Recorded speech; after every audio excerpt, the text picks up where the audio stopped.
আমরা সবাই চলে আসি ডিনারটাকে সেরে নেওয়ার জন্য, যেটা আয়োজন করা হয়েছিল ট্যারিসে। আজকের ক্যাটারিংয়ের সমস্ত ব্যবস্থাপনা ছিল অ্যাসপারাগাস ক্যাটারিং।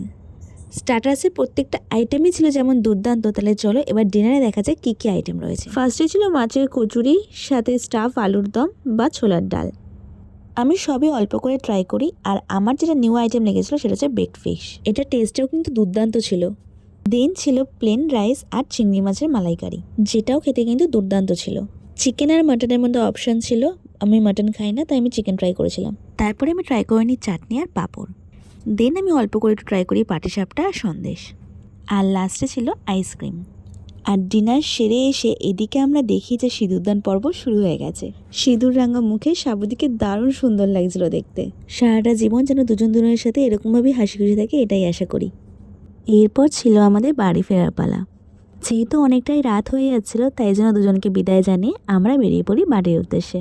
আর নিচে এসে দেখি কিছু রিটার্ন গিফটস রয়েছে সবার জন্য, যার মধ্যে ছিল এই সুন্দর গাছগুলো। ওনাদের এই নতুন উদ্যোগটা এক কথায় দারুণ ছিল। দিন আমরা সবাই মিলে বেরিয়ে পড়ি বাড়ির পথে। তাহলে চলো দেখা হবে অন্য কোনো ভিডিওতে, ততক্ষণের জন্য টাটা।